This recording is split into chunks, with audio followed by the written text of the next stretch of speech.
Welcome back. देखिए, हम लोग बात करेंगे झारखंड पीजीटी मैथ एग्ज़ाम जो आपका 31 अगस्त को हुआ था उसके क्वेश्चंस को लेकर के।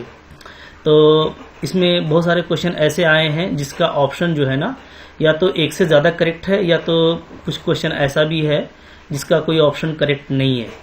तो मैं आपको ये बता देता हूँ कि आप जाओ और रेज कर दो, ऑब्जेक्शन को रेज कर दो जो ऑप्शन है। और यहाँ पे आप देखिएगा कि अभी मैं यहाँ पे 9 क्वेश्चन को यहाँ पर मैंने लिखा है, जो मतलब मुझको बच्चों ने भेजा कि सर ये गलत लग रहा है, तो मैंने उसको काउंटर चेक किया और देखा और फिर मैंने अच्छे से यहाँ पे बताया है कि कौन सा गलत ऑप्शन है और कौन सा सही ऑप्शन है।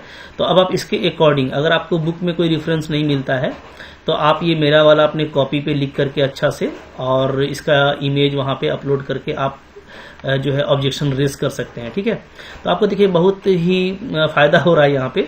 जैसे मैं देख रहा हूँ कि अभी मैंने आपको यहाँ पे 9 क्वेश्चन दिखाया जो कि श्योरली क्या है, बिल्कुल रॉन्ग है वहाँ पे। ठीक है, ऑप्शन की वजह से या मल्टीपल ऑप्शन की वजह से।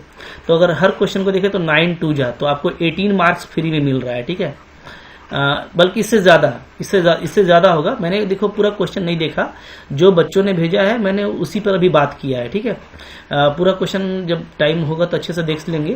तो हमको लगता है कि इससे ज़्यादा, क्योंकि 18 तो कह लो कि अभी 2-3 ही घंटे में जो क्वेश्चन मेरे को मिले हैं हर तरफ से, उसको मैंने देखा है। तो अब ये 18 से ज़्यादा हो सकता है। ठीक है, टॉप वगैरह पे मैं बाद में बात करने वाला हूँ। मैं अभी वो क्वेश्चन आपको दिखा देता हूँ यहाँ पे। ठीक है, जो यहाँ पे रॉन्ग है तो इसको आप देख लीजिए। क्वेश्चन रॉन्ग नहीं है, ऑप्शन को रॉन्ग कर सकते हैं। तो ये यहाँ पे हम लोग देख लेते हैं 1 बाई 1 और क्या कट ऑफ जाएगा। फिर जो 1 सितंबर को एग्जाम हुआ था, थोड़ा देखो वो मुश्किल पेपर था, ये इजी पेपर है नो डाउट। मैंने देखा कि 100 से ज़्यादा क्वेश्चन जो है बहुत जल्दी बनते हैं, बहुत इजी क्वेश्चन इसमें है। ठीक है, वो कुछ 2-4 क्वेश्चन ही थोड़ा अच्छा है, बल्कि बाकी सारा क्वेश्चन कह सकते हैं कि 31 अगस्त को सिंपल क्वेश्चन था, इससे कोई इनकार नहीं कर सकता। ठीक है, लेवल थोड़ा नीचे किया गया है। तब देखिए यहाँ पे जैसे फर्स्ट क्वेश्चन है यहाँ पे an empty set. Empty set क्या होता है, तो जेएससीसी ने ऑप्शन दिया है सी। ठीक है, नाइदर बाउंडेड नॉर अनबाउंडेड, जबकि मैंने बताया कि करेक्ट ऑप्शन क्या होगा, बी होगा। ठीक है, तो यहाँ पे मैंने लिख दिया है कि जेएससीसी का आंसर की में सी है जो कि रॉन्ग है। करेक्ट क्या होना चाहिए, बी होना चाहिए। ठीक है जी, तो अब ये कैसे होता है, तो ये मैंने आपको अपने लास्ट लेक्चर में दिखा दिया था। काफी सिंपल है कि अगर आप एम्प्टी सेट का को अनबाउंडेड लेके जाओगे तो सेटिस्फाई ही नहीं करेगा। ठीक है, ये मैंने बात कर दिया था। अभी आगे और क्वेश्चन पे बात कर लेते हैं। क्वेश्चन नंबर 2 देखो, यहाँ ये क्वेश्चन नंबर 5 है यहाँ पे। तो ये क्या है, an interval that is not an open set is. ठीक है, बोलता है कौन ओपन सेट नहीं है। तो देखिए ओपन सेट किसको कहते हैं, ओपन सेट कहते हैं ना जिसका हर पॉइंट क्या हो, इंटीरियर पॉइंट हो। या ऐसे कह सकते हैं कि आप इंटीरियर पॉइंट का कलेक्शन निकालिए, अगर वो खुद सेट ही आ जाता है तो वो ओपन सेट है। यहाँ पे आप बारी बारी से चेकआउट कर सकते हो। जैसे देखो ए बी के केस में जो सेट ऑफ इंटीरियर पॉइंट आएगा, मैं बात कर लेता हूँ किसका, सेट ऑफ इंटीरियर पॉइंट्स। ठीक है, ये सब मैंने आपको पहले पढ़ाया हुआ है, इंटीरियर पॉइंट क्या होता है ये सब आप जानते हो। तो ओपन इंटरवल ए बी के लिए सेट ऑफ इंटीरियर पॉइंट क्या होगा, ए बी ही होगा। ठीक है, तो ये बिल्कुल ओपन सेट है। यहाँ पे आप देखो क्लोज्ड इंटरवल अगर ए बी लिया जाए तो क्लोज्ड इंटरवल ए बी के लिए सेट ऑफ इंटीरियर पॉइंट क्या आएगा, ए बी ही आएगा। ठीक है, जो आपस में इक्वल नहीं है ना। तो इसका मतलब है कि ये आपका ओपन सेट हो ही नहीं सकता, नॉट ओपन, ये ओपन नहीं है। इसी तरीके से यहाँ पे ये देखो लो क्लोज्ड और ओपन दिया है ए बी, इसका भी जब आप सेट ऑफ इंटीरियर पॉइंट निकालेंगे तो ये क्या आएगा, ये ओपन इंटरवल ए बी आएगा। तो ये भी आपस में इक्वल नहीं है दोनों। ठीक है, ये भी आपका क्या है, नॉट ओपन है। तो यहाँ पे 2 ऑप्शन करेक्ट है, बी भी और सी भी, जबकि जेएसएससी ने सिर्फ जो है सी दिया है, बी भी करेक्ट होना चाहिए। यहाँ पे बी और सी दोनों क्या है, करेक्ट है। बात फॉलो कर रहे हो ना। तो आप यहाँ पे जो है ऑब्जेक्शन रेज कीजिएगा और जो मल्टीपल ऑप्शन करेक्ट है वहां पे चूंकि ऑप्शन दिया है ना, मैंने आपको दिखाया था, तो आप मल्टीपल ऑप्शन करेक्ट का आंसर चूज करके और नीचे आप अच्छे से लिख सकते हो ये बात को। ठीक है, और इसका इमेज बना करके आप वहां पे अपलोड कर सकते हो, कोई इशू नहीं है कि भाई जो बी है उसका भी set of interior point open interval A B आएगा जो कि इक्वल नहीं है सेट के, तो ये ओपन नहीं हो सकता। ठीक है ना, चलो आगे देख लेते हैं। फिर इसके बाद देखो क्वेश्चन नंबर 26 यहीं पे दिख रहा है और ये तो बिल्कुल एक रिजल्ट है, इस पे क्या बात करना। एक्सपेक्टेशन से क्वेश्चन आया है। ठीक है, प्रोबेबिलिटी में। तो एक्स और वाई अगर इंडिपेंडेंट वेरिएबल है तो बोलता है ई एक्स वाई क्या होगा, तो ई एक्स वाई क्या होगा, ई एक्स इंटू ई वाई होगा। ठीक है, ये इंडिपेंडेंट वेरिएबल के लिए हम लोग पढ़ चुके हैं एक्सपेक्टेशन में। तो यहाँ पे जो JSSC ने आंसर दिया है वो बी है, जो कि रॉन्ग है। करेक्ट क्या होना चाहिए, सी होना चाहिए। बिल्कुल इस सबको आप जो है वहाँ पे जाकर के ऑप्शन को रेज कर दीजिए, बल्कि मैंने जो मेरे अच्छे स्टूडेंट हैं उनसे करवा दिया है, तो अब आपको इसका बेनिफिट होना ही होना है। ठीक है, बट आप भी कर दीजिए, ज़्यादा जब रेज हो जाएगा ऑब्जेक्शन तो फिर उसको अच्छे से देखा जाएगा, और डेफिनेटली ये सब रॉन्ग है तो आपको इसका क्रेडिट मिलेगा, यानी आपको फुल मार्क्स, जो एक क्वेश्चन का 2 नंबर है वो आपको आपके खाते में जाएगा। अब आगे देखो, फिर क्वेश्चन है next 28, which algebraic structure is semi group. देखिए सेमी ग्रुप के लिए क्या क्या होना चाहिए, सेमी ग्रुप के लिए एक तो क्लोजर प्रॉपर्टी होना चाहिए, ठीक है, और दूसरा होना चाहिए कि एसोसिएटिव प्रॉपर्टी को वो होल्ड करता हो, एसोसिएटिव, ठीक है, और नॉन एम्प्टी सेट होना चाहिए। तो अब यहाँ पे देखिए, यहाँ पे जो ऑप्शन दिया है वो ओनली दिया है नेचुरल अंडर एडिशन, सिर्फ ऑप्शन में आपको डी को करेक्ट दिया है, जबकि बी भी करेक्ट है।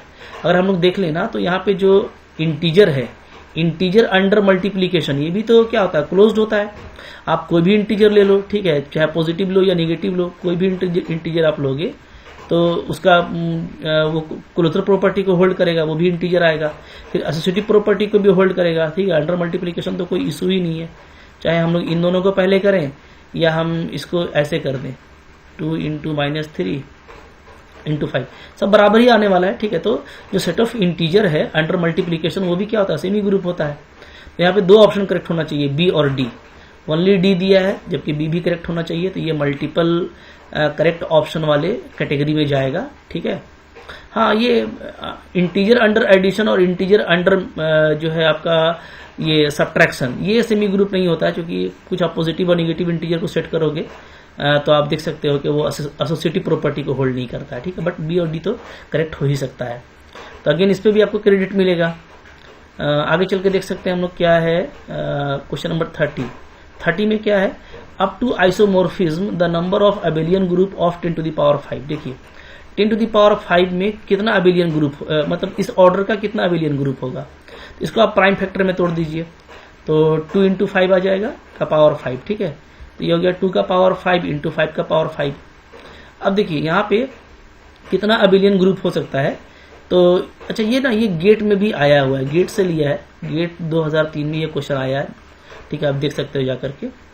तो यहाँ पे हम लोग कैसे निकालते हैं, ये जो पावर आया है प्राइम का 5, इसका पार्टीशन निकालिएगा, ठीक है। तो 5 का पार्टीशन कितना होता है, तो 7 होता है, ठीक है ना। 5 को हम लोग 7 वेज में पार्टीशन कर सकते हैं, और इस 5 का भी आपका, तो दोनों का P5 × P5, दोनों का पावर 5 है, तो 7 × 7 आपका यहाँ पे क्या होना चाहिए, 49 अबेलियन ग्रुप होना चाहिए। Option number D is correct, जबकि आपको बोलता है बी को करेक्ट दिया है JSSC ने, तो बी तो हो ही नहीं सकता 5, ठीक है। तो ऑप्शन नंबर क्या होगा आपका, डी करेक्ट होगा। इस क्वेश्चन में भी आपको फायदा मिलेगा। इस सब क्वेश्चन पे हम लोग पहले कॉन्सेप्ट में बात कर चुके हैं, ठीक है, तो इसे आप पहले से भी जानते हो। आगे देखो क्या है, क्वेश्चन नंबर 31 में बोलता है कार्डिनलिटी ऑफ सेंटर, ठीक है, ऑफ Z12। देखिए भाई Z12 क्या है, साइक्लिक ग्रुप है, ठीक है, और साइक्लिक ग्रुप है यानी क्या, यानी ये अबेलियन है, और हम लोग जानते हैं कि अबेलियन ग्रुप में जो सेंटर होता है वो क्या होता है, वो ग्रुप ही होता है। सेंटर होता है वो क्या होता है, वो ग्रुप ही होता है, यानी सेंटर क्या होगा, खुद Z12 ही होगा।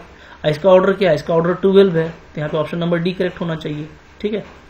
तो यहाँ पे भी आपको सी को करेक्ट कहा है, ठीक है, JSSC ने, तो सी करेक्ट नहीं होगा, डी इज करेक्ट, तो इसका भी आपको फायदा होगा। आप इसको इनकरेक्ट ऑप्शन की या इनकरेक्ट जो आंसर की है उस कैटेगरी में इसको आप जाकर के क्लेम कर सकते हैं, ठीक है, आप अपना ऑब्जेक्शन रेज कर सकते हैं।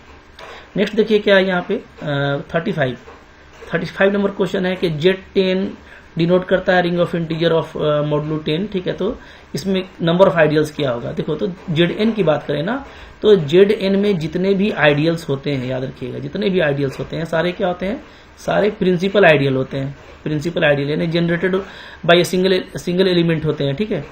ये जो प्रिंसिपल आइडियल है ये जनरेट होता है डिवाइजर से, किसका डिवाइजर, n का डिवाइजर से, ठीक है, अगर Zn की बात करें तो आपको n के हर डिवाइजर पे आपको आइडियल मिलेगा, प्रिंसिपल आइडियल मिलेगा। तो आपका सिंपली यहाँ पे n क्या दिया हुआ है, 10 दिया हुआ है, तो आप 10 का डिवाइजर निकाल लो, ठीक है। 10 का डिवाइजर क्या होता है, 1 होता है, 2 होता है, 4 होता है या 5 होता है, तो 4 ही पीस मिलने वाला है, तो ऑप्शन नंबर सी करेक्ट होगा, ठीक है। या नंबर ऑफ डिवाइजर का फॉर्मूला लगा सकते हैं। नंबर ऑफ डिवाइजर क्या होता है, टाउ 10। टाउ 10 को कैसे निकालते हैं, 2 × 5 कर दीजिएगा, प्राइम में तोड़ दीजिएगा, पावर एक एक आ रहा है तो 1 + 1, सारी चीजें हम लोग बात कर चुके हैं, ठीक है। तो ये 2 × 2 4 आ रहा है अगेन, तो हर तरफ से ये 4 ही आएगा। तो यहाँ पे 4 आइडियल्स होंगे, जबकि आपको जेएसएससी ने आंसर दिया है ए नंबर यानी 2, तो ये रॉन्ग है। तो इसमें भी आपको जाइए ऑब्जेक्शन रेज कर दीजिए, डेफिनेटली फायदा मिलेगा, ठीक है। आगे देखते हैं फिर क्या है इसके बाद। ये क्वेश्चन नंबर 134 देखो, डिफरेंशियल इक्वेशन का।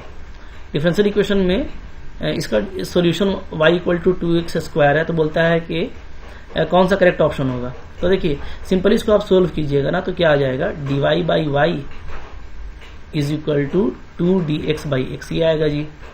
इंटीग्रेट करते हैं तो हो जाएगा ln y = 2ln x, ठीक है। तो इसको हम लोग प्लस ln c दे देते हैं, तो ये क्या आ जा रहा है, ये आ जा रहा है ln y = ln 2 को यहाँ पे पावर में ले आएंगे तो ये हो जाएगा cx², ठीक है। तो y क्या आ जा रहा है आपका, cx² आ जा रहा है। तो ये जो आ रहा है ना, इसको बोलते हैं जनरल सॉल्यूशन, क्योंकि यहाँ पे c क्या है, c आपका आर्बिट्रेरी कांस्टेंट है, तो ये जनरल सॉल्यूशन है, ठीक है। अब अगर c का वैल्यू मैं 2 ले लूं तो ये क्या बन जाएगा, ये 2x² बन जाएगा, ठीक है। और चूंकि ये आर्बिट्रेरी कांस्टेंट के लिए सेटिस्फाई कर रहा है तो ये भी इसको हिट करेगा, आप चेक कर सकते हो चाहो तो। जैसे क्या है, इधर x है ना और dy/dx है, तो dy/dx क्या आ जाएगा, इसका डिफरेंशिएशन करेंगे तो ये आ जाएगा आपका 4x, तो यहाँ पे लिख दीजिए 4x, ठीक है। इधर देखिए 2, y का वैल्यू क्या है 2x², दोनों तरफ क्या आ रहा है 4x² आ रहा है, ठीक है। तो सेटिस्फाई तो करेगा ही करेगा। तो इसको कहते हैं पार्टिकुलर सॉल्यूशन, क्योंकि यहाँ पे क्या है, हम लोगों ने आर्बिट्रेरी कांस्टेंट का एक फिक्स वैल्यू लिया है, एक पार्टिकुलर वैल्यू लिया है, ठीक है। तो यहाँ पे जो सॉल्यूशन है ना, ये पार्टिकुलर सॉल्यूशन है, सी नंबर करेक्ट होगा। जबकि आपको ऑप्शन में दे रखा है ए जनरल तो हो नहीं सकता, ठीक है। जनरल में कहाँ से कोई पार्टिकुलर सॉल्यूशन आएगा, तो ऑप्शन नंबर सी यहाँ पे करेक्ट है। इसको भी आप जा करके रेज कर दीजिए वहाँ पे ऑब्जेक्शन, ठीक है। फिर देखो यहाँ पे है क्वेश्चन नंबर 119 है, दिया हुआ है एकदम लॉलीपॉप फंक्शन दिया है, fz है sin 1/z। अब कहाँ रहते हैं ये लोग, कैसे आंसर की सेट करते हैं, हमको तो ताज्जुब लगता है कि बताइए। ये तो देखने से लगता है कि भाई इसेंशियल सिंगुलरिटी है। अब इसका एक्सपेंशन देख लीजिए ना, sin z का एक्सपेंशन क्या होता है, sin z का होता है, पहले तो z आता है, ठीक है, माइनस z³/3 आता है, तो 1/z³, ठीक है, 1/3, फिर z5 आता है 1+, ठीक है। तो आप देखो ना, जितने भी z के पावर आ रहे हैं सारे निगेटिव है, सब नीचे है, और ये इनफाइनाइट टर्म तक जा रहा है z का पावर। तो यानी कि जो भी है आपका ये सारा क्या है, हम लोग पढ़ेगा ना कि एक हमारा होता है टेलर्स पार्ट, एक होता है हमारा लॉरेंस पार्ट, ठीक है, प्रिंसिपल पार्ट जिसको हम लोग बोलते हैं। तो यहाँ पे सारा तो आपका प्रिंसिपल पार्ट में जा रहा है, ठीक है। अब प्रिंसिपल पार्ट में अगर इनफाइनाइट नंबर ऑफ टर्म हो तो वो क्या होता है, इसेंशियल सिंगुलरिटी होता है। तो ऑप्शन नंबर डी करेक्ट होना चाहिए। तो इसमें भी आपको सी दे के रखा है, ब्रांच पॉइंट, कहाँ से इसको समझ में आ गया, ऑप्शन डी करेक्ट होगा। तो देखो यहाँ पे और कुछ क्वेश्चन है क्या, देख लेते हैं। तो और यहाँ पे नीचे नहीं है, तो यहाँ पे मैंने आपको 9 क्वेश्चन दिखाए हैं कि भाई ये 9 क्वेश्चन का 9 दूनी 18 नंबर आपको बिल्कुल फ्री में आपके अकाउंट में ऐड होने वाला है, ठीक है। तो वो जो 75 में पास होने का था ना कि 75 क्वेश्चन करेंगे यानी जो है 150 नंबर लाएंगे तो पास होंगे, तो भाई इसमें आप 18 नंबर कम कर दीजिए। बल्कि मैंने आपको बताया कि अभी हम लोग 18 को मैंने देखा है, वेरीफाई किया है, अभी बहुत सारे और भी क्वेश्चन हो सकते हैं। तो अगर आपके पास कोई क्वेश्चन ऐसा है, क्योंकि अभी थोड़ा सा मेरा टाइम जो है उस तरह का नहीं है कि मैं बैठ के अच्छे से देख सकूं, ठीक है। तो आप देख करके अगर आपको कोई लगता है कि सर ये भी रॉन्ग है तो आप भेज सकते हैं मेरे को, मैं उसको एक बार चेक करूंगा तो दे दूंगा, ठीक है। तो अब एक जो सितंबर को एग्जाम हुआ है तो उसके लिए भी बच्चों ने कहा था, हाँ वो थोड़ा सा उसमें 15-20 ऐसे क्वेश्चन हैं जो नेट से कॉपी करके डाल दिया है, हार्वर्ड में क्वेश्चन फ्रीज किया है, ठीक है। सिस्टम देखिए ठीक नहीं है। सिलेबस को अगर देखेंगे तो सिलेबस कुछ है, इसमें भी कुछ ऐसा लॉलीपॉप क्वेश्चन दिया गया है ना, जैसे फंक्शन वगैरह का, सेट्स वगैरह का, तो बहुत मतलब फिर भी आपके लिए अच्छा था, बहुत क्विक बनने वाला क्वेश्चन है। और मैंने जो तैयारी कराया था तो वो मैंने अकॉर्डिंग टू सिलेबस कराया था, तो अगर अकॉर्डिंग टू सिलेबस क्वेश्चन आता तो कुछ और बात होती, बट ऐसा होता नहीं है। सब कुछ आजकल कॉपी पेस्ट चल रहा होता है स्पीड में, ठीक है। अब इसमें आपको ही अच्छे से प्रिपेयर होना है। खैर जो हुआ, अब इसको आप अच्छे से जो है अपना ऑब्जेक्शन रेज कीजिए, और जब मुझको टाइम मिलता है और तो मैं 1 तारीख वाला क्वेश्चन भी अपलोड करूंगा, और फिर सारे क्वेश्चन से हम लोग बात करते रहेंगे।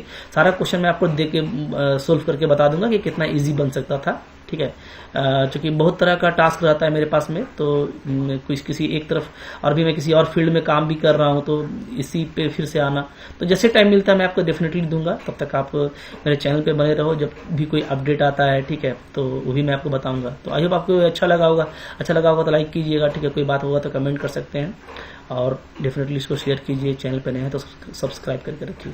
Thank you very much.